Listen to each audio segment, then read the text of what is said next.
Ever been stuck in that confusing, heartbreaking space where you're almost a couple, but not quite? It's a unique kind of pain, often worse than a definitive breakup. We're diving deep into why these almost relationships leave such a deep emotional scar, and more importantly, how to finally break free from the limbo and heal. Silence has a sound when it stretches long enough. And today, that silence is sitting in too many modern homes. Expensive apartments, perfectly decorated living rooms, curated lives on social media, but no warmth, no softness, no peace. This conversation is uncomfortable, but discomfort is where truth lives, because for the first time in history, we are watching a strange reversal. Women who were promised freedom are quietly drowning in loneliness, debt, and rage, while men, exhausted by chaos, are choosing peace over performance. Modern society sold a very seductive lie. It told women, "You can have it all without cost, career without consequence, independence without loneliness, power without responsibility, desire without discipline." And for a while it felt intoxicating. Validation was instant, attention was endless, choices felt infinite. But what nobody warned about was time. Time always collects its debt. In your 20s, attention feels like love. Options feel like value. Being chosen by many feels better than choosing one. Society applauds it. Friends encourage it. Media glorifies it. But attraction and commitment are not the same currency. One buys moments, the other builds a life. And when the applause fades, when beauty becomes quieter, when energy changes, the truth becomes impossible to ignore. Older modern women are not suffering because they are independent. Independence is not the enemy. The cost comes from confusion, from mistaking independence for invulnerability, from believing that needing no one would somehow protect them from pain. Humans are not designed for isolation. We are designed for attachment, meaning contribution and partnership. When those needs are denied for too long, they don't disappear. They turn into bitterness. Loneliness is not the absence of people. It is the absence of emotional safety. And many modern women are surrounded by people but starved of security. They have conversations but no connection, intimacy without anchoring, sex without safety, companionship without commitment. Over time, this erodes the nervous system. It creates anxiety disguised as strength, rage disguised as confidence. Debt is not only financial. Yes, many women are drowning in credit card bills, lifestyle inflation, and the pressure to maintain an image.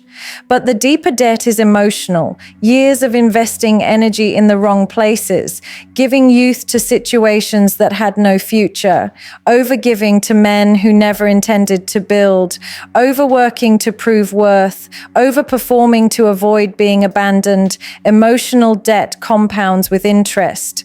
And then comes the anger. Rage, not because men are bad, but because expectations were misplaced. Rage because reality did not follow the script they were sold. Rage because accountability feels like an attack when you were told you were always right. Rage because admitting regret feels like admitting weakness. So the anger turns outward. Men are intimidated. Men are immature. Men can't handle strong women. But strength that cannot sustain intimacy is not strength. It is armor. Meanwhile, something else is happening quietly. Men are watching, and men are learning. Modern men have been shamed for their masculinity, punished for their preferences, and blamed for systems they didn't design.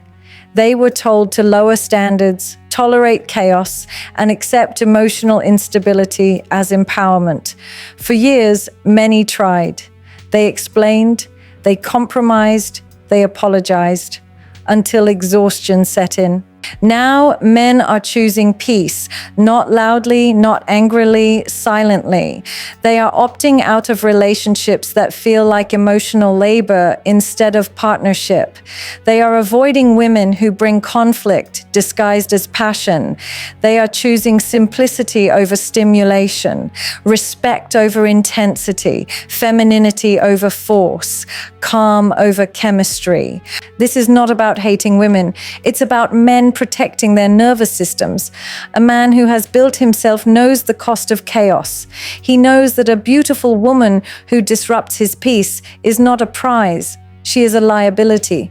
Men don't fear strong women. They avoid combative ones. They don't fear ambition. They fear disrespect. They don't fear independence. They fear emotional volatility. Older modern women often say, "I don't need a man," and they are right. Survival does not require a man, but fulfillment is not about need, it's about desire. And what men desire has not changed as much as women were told it would. Men still desire warmth, softness, loyalty, emotional regulation, a woman who feels like home, not a battlefield. The tragedy is that many women realize this too late, when dating pools shrink, when options dry up, when the men they desire choose younger, calmer, more cooperative partners, not because of age alone, but because of energy. Youth is forgiving. Bitterness is expensive.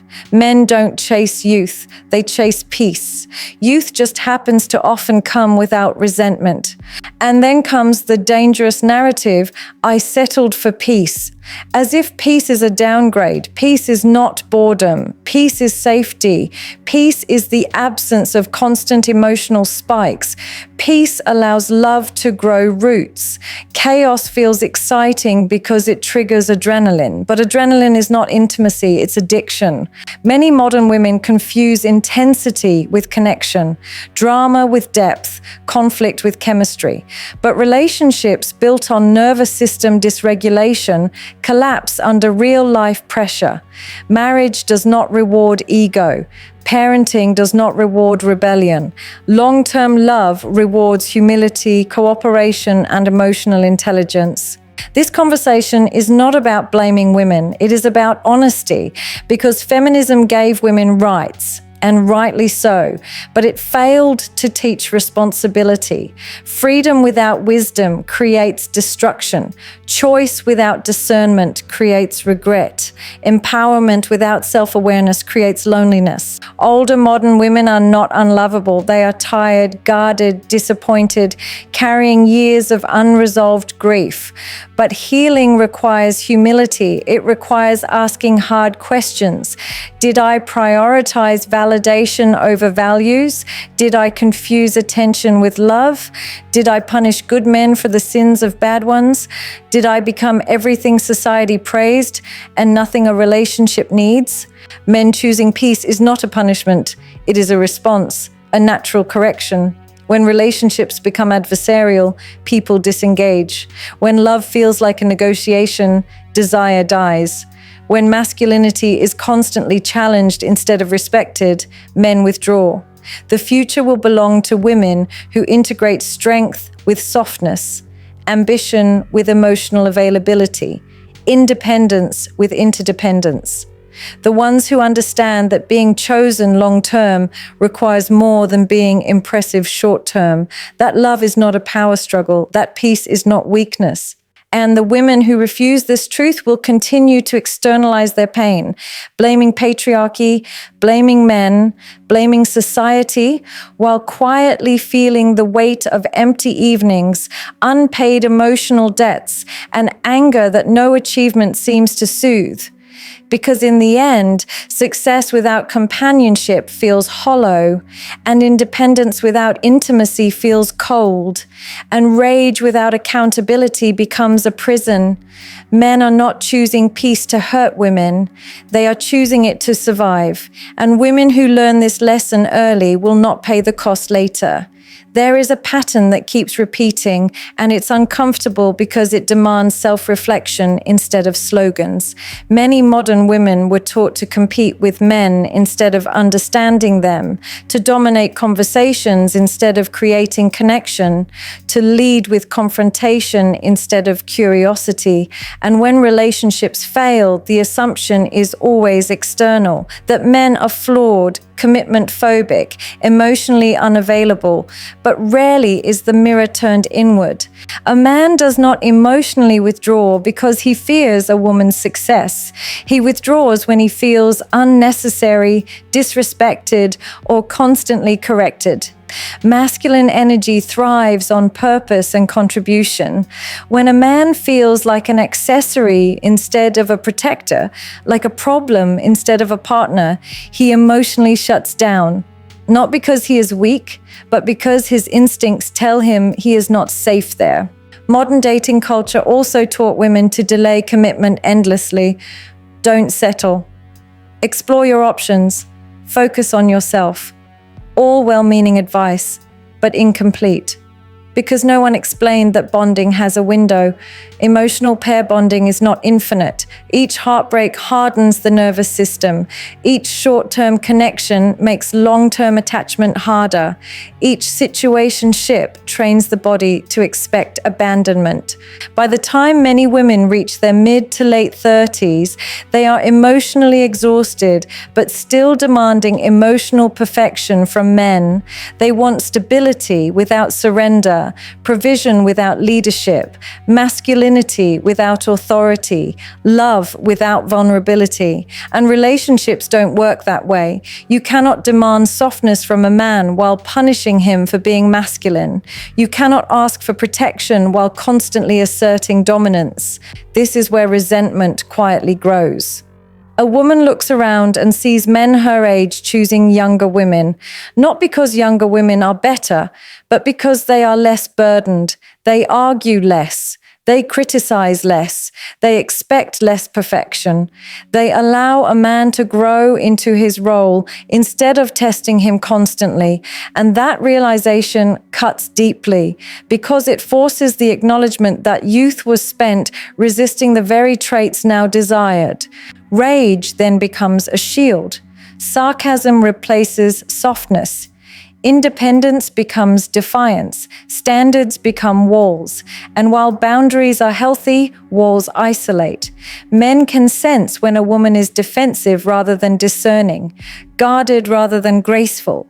Strong women are attractive. Bitter women are exhausting. Debt also deepens here. Lifestyle expectations rise while emotional returns shrink. Solo living is expensive. Emotional burnout leads to impulsive spending. Luxury becomes compensation. Travel becomes escape. Therapy becomes survival, and still the emptiness remains because no amount of self-care replaces secure attachment.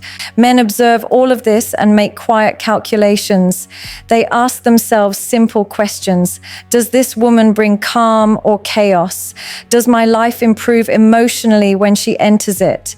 Do I feel respected or constantly evaluated? And if the answer leans negative, men don't argue anymore. They disengage. They go silent, they disappear. This is misinterpreted as avoidance, but often it's discernment.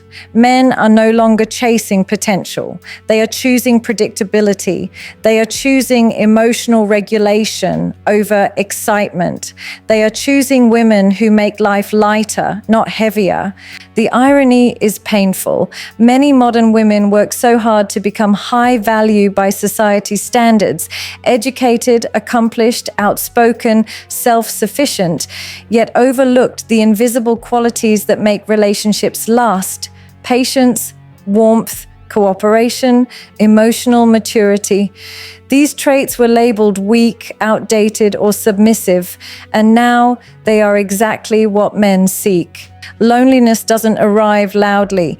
It creeps in during quiet nights, during achievements that no one celebrates deeply, during illnesses faced alone, during moments when there is no one to soften the world. And anger grows because admitting loneliness feels like failure in a culture that worships independence. But humans were never meant to do life alone. Strength was never meant to replace love, and freedom was never meant to erase responsibility. The women who suffer most are not the uneducated or the powerless. They are the ones who believed the promise without questioning the price. Men choosing peace is not a trend. It's a correction, a return to emotional self-preservation. And women who continue to dismiss this reality will keep colliding with the same outcomes, different faces, same endings, wondering why connection feels harder every year, why trust feels heavier, why love feels like something that only happens to other people. There is also a deeper biological truth that modern narratives try to silence. Attraction is not negotiated by ideology. It is governed by polarity. When polarity disappears, desire fades. When both partners compete for control, no one feels held. Masculine and feminine energies are not about gender superiority. They are about balance, and balance has been disrupted. Many women were taught to suppress softness because softness was framed as vulnerability and vulnerability was framed as danger. So they hardened. They became hyper-independent, hyper-vigilant, hypercritical. But intimacy does not grow in hyperstates. Love requires emotional safety, and safety requires regulation, not resistance. Men are not wired to engage endlessly in emotional turbulence. They are wired to solve, to stabilize, to protect. When every interaction feels like a test, a debate, or a correction, men stop trying. Not because they don't care, but because care becomes costly. Emotional labor without appreciation leads to withdrawal. This is where the loneliness becomes cyclical. A woman hurt by past experiences becomes more guarded. Men sense the guard and feel unwelcome. They retreat. The retreat confirms her fear that men are unavailable. Her defenses rise further, and slowly she builds a life that looks powerful from the outside but feels hollow on the inside. Modern culture celebrates women who don't need anyone. But the quiet truth is that people who claim they don't need anyone are often the ones who were never met properly. Independence becomes a coping mechanism, not a choice. Strength becomes survival, not sovereignty. And time keeps moving. Fertility windows change, energy shifts, priorities soften, the desire for partnership returns, but now with conditions, trauma, and rigidity attached. Men entering this stage are not seeking projects, they are seeking peace. They don't want to re-raise an adult emotionally. They don't want to heal wounds they didn't create. They want mutuality. This is where many modern women feel betrayed by reality because they were told that men would catch up, that preferences would evolve, that commitment would become easier with age. But attraction doesn't negotiate with time. It rewards alignment, not entitlement. Men choosing peace also choose silence. They don't announce their exit. They don't argue online. They don't explain anymore. They invest in their health, their finances, their routines. They travel alone. They mentor younger men. They build brotherhood. And from the outside, it looks like avoidance. From the inside, it feels like relief. Women watching this interpret it as rejection. And rejection hurts more when you were promised inevitability, when you were told you deserve. Deserve without becoming is a dangerous message. Love is not a reward for existence. It is a result of compatibility, timing, values, and emotional skill. Rage often surfaces here because grief is avoided. Grief for the years spent fighting instead of understanding. Grief for the men pushed away while chasing potential elsewhere. Grief for the self that could have chosen differently. Rage is easier than remorse. Anger feels empowering. Regret feels humiliating. So the narrative hardens. Men are the problem. Men are scared. Men can't handle me. But men are not confused. They are selective. They are responding to incentives. When relationships offer peace, men commit deeply. When they offer conflict, men leave. This is not about submission. It is about cooperation. It is not about shrinking. It is about softening. And softening requires trust. Trust that femininity is not weakness, that interdependence is not failure, that allowing a man to lead in his role does not erase a woman's power. Many women discover too late that the world applauds toughness but rewards harmony. That success opens doors, but character keeps them open. That being impressive attracts attention, but being peaceful earns commitment.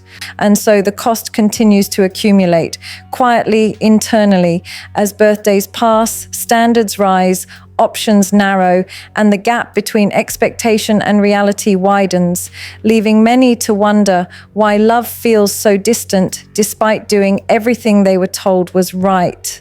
Another layer that rarely gets discussed is how emotional entitlement slowly replaces emotional accountability.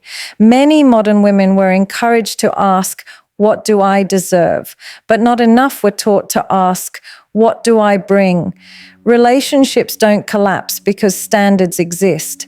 They collapse because expectations rise while self-reflection disappears. Wanting a calm, grounded, financially stable, emotionally intelligent man while carrying unresolved anger, distrust, and impatience creates a mismatch that no chemistry can sustain. Men feel this mismatch immediately. They may not articulate it in psychological language, but they feel it in their bodies. The tension in conversations, the constant undertone of dissatisfaction, the sense that no matter what they do, it will never be enough. Over time, a man learns that peace is not found by proving himself. It is found by removing himself. Modern women often underestimate how deeply men crave appreciation. Not praise, appreciation, being seen as competent, being trusted to lead, being allowed to be imperfect without being punished. When appreciation disappears, a man's motivation collapses. And when motivation collapses, attraction follows it out the door.